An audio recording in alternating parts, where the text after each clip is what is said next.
नमस्कार, आप देख रहे हैं क्राइम तक। मैं हूं अश्विनी सिंह। अयोध्या रेप कांड को लेकर कुछ न कुछ अपडेट लगातार सामने आ रहा है। आपको बता दें कि ताज़ा रिपोर्ट्स के मुताबिक अयोध्या में जो रेप कांड हुआ है, यानी 12 साल की बच्ची के साथ जिस तरह से गैंगरेप जैसी जघन्य अपराध को अंजाम दिया जाता है, उसके बाद से ये मामला लगातार सुर्खियों में है। लेकिन इसी बीच आज यानी 5 अगस्त को अयोध्या से एक नई खबर सामने आ रही है, जिसके मुताबिक उस रेप पीड़िता जो मासूम है उसे लखनऊ के लिए रेफर कर दिया गया है। और इस मामले को लेकर लगातार पीड़िता की जो मां है वो कई दिनों से अपने बयान जारी कर रही है, अपने कैमरे पर आकर लगातार कुछ न कुछ बयान दे रही है, जिसके मुताबिक उन्होंने जो बताया था उसे सुनकर हर कोई हैरान परेशान और दंग रह गया कि आखिर एक मासूम बच्ची के साथ इस तरह के अपराध को अंजाम दिया गया था।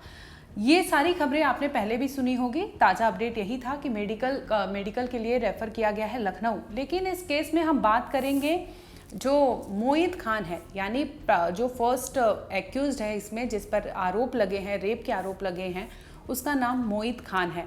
और मोहित खान एक रसूखदार माना जा रहा है, यानी जो भदरसा इलाका है, जो जिस इलाके में इस वारदात को अंजाम दिया गया था, उस इलाके में इसकी बखूबी बहुत पहचान थी, रसूख रखता था। इतना ही नहीं, जैसे ही ये केस के बारे में खुलासा होता है, इसके बाद से लगातार कोई ना कोई कार्रवाई उसके प्रॉपर्टी पे हो, चाहे किसी चीज़ पे हो, कार्रवाई की जा रही है। एक और आपको बता दें, मोहित खान और राजू खान पहले से पुलिस की गिरफ्त में है। हालांकि उन पर एफआईआर 30 घंटे बाद दर्ज कराई गई, जब इसमें सोशल वर्कर जो है वो सामने आती हैं और वो पीड़िता को और उसकी मां को लेकर जब पुलिस थाने जाती हैं तो मामला दर्ज नहीं होता। लेकिन मीडिया के सामने आते ही ये मामला 30 घंटे बाद ही सही लेकिन दर्ज कर लिया जाता है। अब एक नाम बहुत सुर्खियों में है, मोहित खान। मोहित खान के ताल्लुकात जो है सपा लीडर बताए जा रहे हैं। वो भदरसा इलाके के नगर अध्यक्ष भी है। फिलहाल भी वो सपा के कार्यकर्ता के साथ साथ वो नेता भी है। लेकिन मोहित खान का इन जो वाद विवाद है, इनसे पुराना नाता रहा है। यूपी में 24 अक्टूबर साल 2012 में दंगा हुआ था, जिसके बाद मोहित खान का भी नाम सामने आया था। इस केस को लेकर, दंगे के केस को लेकर मोहित खान जेल भी जा चुके हैं। तभी मोहित खान के घर में ही पुलिस चौकी लगी हुई थी। लेकिन मोहित खान जब जेल चला जाता है, इसके बावजूद पुलिस चौकी वहां से नहीं हटती। लेकिन जब खुलासा होता है कि मोहित खान का नाम गैंगरेप जैसे जघन्य अपराध में सामने आया, जिसके बाद से पुलिस चौकी जो वहां चल रही थी उसे भी हटाया गया और उस पर भी कार्रवाई की गई। इसके साथ ही आला अफसर को भी कई आला अफसर भी नप चुके हैं इस केस को लेकर। लेकिन जो मोहित खान है वो वाकई, उसके बारे में आपको जानना बेहद ज़रूरी है। आपको बता दें कि 20 साल से भी ज़्यादा का समय मोहित खान ने सपा पार्टी को दिया है, यानी सपा पार्टी से उसके पुराने ताल्लुकात हैं। वो जिस भदरसा इलाके में रहता है वहाँ पर उसकी बहुत पहचान है, जिसकी वजह से 30 घंटे देरी के बाद ये एफआईआर दर्ज होता है, क्योंकि उसका नाम पहचान ही काफ़ी था।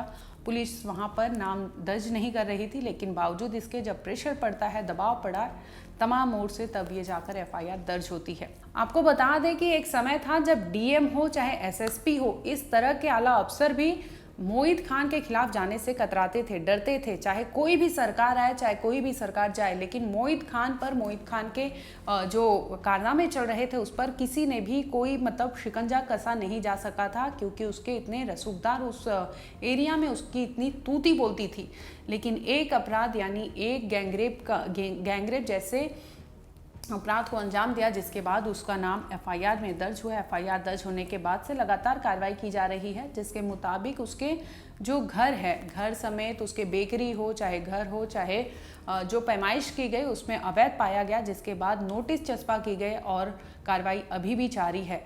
वहीं दूसरी ओर अगर रेप पीड़िता की बात करें तो रेप पीड़िता फिलहाल लखनऊ के लिए रेफर कर दी गई है, जहां उसका इलाज होना है। अभी उसकी हालत ठीक नहीं है, लगातार उससे डॉक्टर की ज़रूरत है, जिसकी वजह से उसे लखनऊ में रेफ़र कर दिया गया है। सोचने वाली बात है कि एक कम पढ़ा लिखा, इतना कुछ उसकी पढ़ाई भी नहीं थी, लेकिन फिर भी वो यूं नचाता था जैसे लोग उसके इशारों पर नाचने लगते थे। तभी तो 30 घंटे बाद एफआईआर दर्ज होती है। और इतना ही नहीं, इतने सालों यानी 20 साल से वो सपा नेता का लीडर रहा है, जिसकी वजह से उस पर कोई भी कार्रवाई नहीं होती थी। अभी हाल फिलहाल में बात करें तो उसके ज़मीन की पैमाइश की गई, जिसमें अवैध पाया गया। ये पहले भी चीज़ें हो रही होंगी, लेकिन उसके रसूख की वजह से ये सारी चीज़ें पर्दे के नीचे दबी हुई थी। लेकिन जैसे ही उसका नाम सामने आता है, कार्रवाई होती है, तो एक एक करके गड़े मुर्दे जो है वो उखड़ने लगते हैं। हालांकि ये जो गैंगरेप का आरोप है, ये अभी फिलहाल एफआईआर में दर्ज की गई है, जांच पड़ताल की जा रही है, मेडिकल कराया जा रहा है लड़की का। वहीं दूसरी ओर ये साबित भी करना होगा, चाहे वो डीएनए सैंपलिंग की डिमांड की जा रही है। कई ऐसे ये हालांकि ये जो मैटर है वो पॉलिटिकल भी मुद्दा बन चुका है, जिसमें लगातार आरोप प्रत्यारोप खेले जा रहे हैं।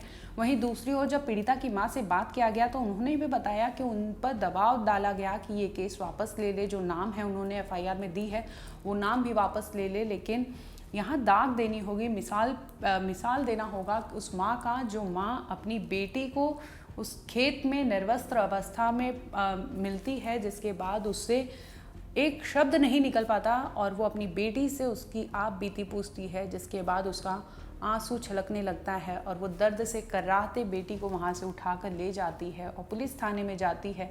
तो पुलिस का भी जो रवैया होता है उसे देखकर पुलिस को भी दया नहीं आई, लेकिन फिर भी वो टाल मटोल करते रहे, एफआईआर दर्ज नहीं किए, जिसके बाद कई जगह से प्रेशर बनाया गया, तब जाकर 30 घंटे के बाद यानी 30 घंटे की देरी के बाद एफआईआर दर्ज कराई गई। फिलहाल इस मामले में यही है कि पीड़िता जो है उनका इलाज चल रहा है। दूसरी ओर मां पर लगातार दबाव बनाए जा रहे थे, जिसका वो डटकर सामना कर रही है। और वहीं मोइन और राजू की बात करें तो वो पुलिस की गिरफ्त में है। फिलहाल वो पुलिस उनसे पूछताछ कर रही है। और दूसरी ओर आपको बता दें कि जो मोइद और राजू ने जहां मिलकर गैंगरेप की घटना को अंजाम दिया था, वो बेकरी को भी पुलिस ने बुलडोज़र की मदद से ढहा दिया है।